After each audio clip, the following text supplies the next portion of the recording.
Good morning everybody, and welcome to another week of school.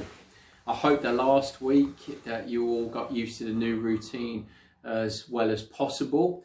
I know there would have been some teething problems with the Teams app that we're on, or maybe trying to work out our new routines each day. But as I said last week, that what we need to do is just really have the self-belief that we can get through this, and then also stick to those plans of routine and our aspirations, and at the end of it we will then have success. Well, this week I want us to consider how it is that we should all be thankful, and also to remain having patience. There's a great story in the Bible where Jesus goes on the boat with Peter the disciple. Now Peter was supposedly the strongest of all the disciples, both physically and also in his devotion and following of Jesus. And he was a fisherman. He spent his whole life fishing, whereas Jesus, we know, was a carpenter. And so they're on the boat and they've been awake all night and caught nothing. And just as they're about to come into shore in the morning, and they must have been extremely tired and fed up, Jesus says to Peter, "Cast your net over the other side of the boat." Peter, can you imagine what he was thinking? He's the expert. I'd imagine he was thinking, what do you know about fishing? You're a carpenter and you're telling me? But anyway, out of, I suppose, patience of following somebody he thought was a good leader, he threw the net over it anyway. And what happens? The miracle catch, so large that the net began to burst. And so in that story, there's questions about Jesus's special powers of being the Son of God, and also of who he is in the question of what he can and can't do.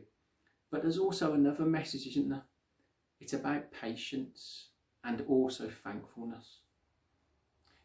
Peter needed patience to still stick to the plan even though he was tired. And when each one of us gets tired, we know that our patience wears thin.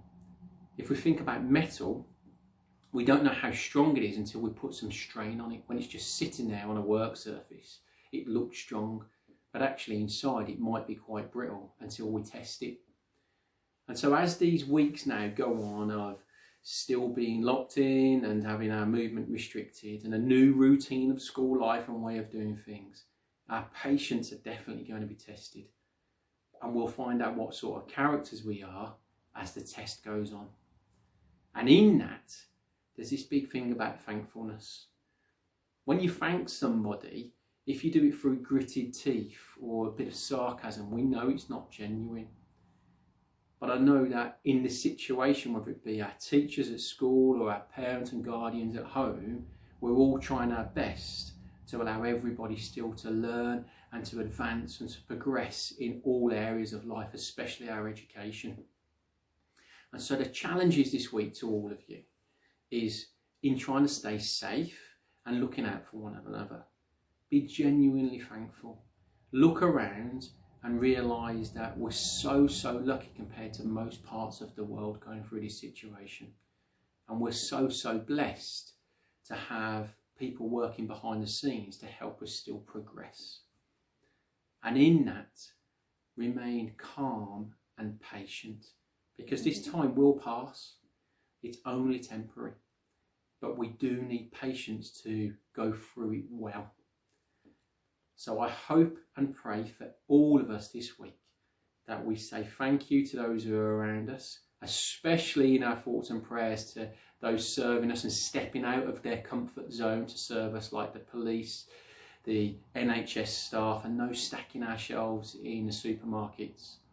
And I also pray that each one of us just stays safe and uplifted in that inner voice of ourselves.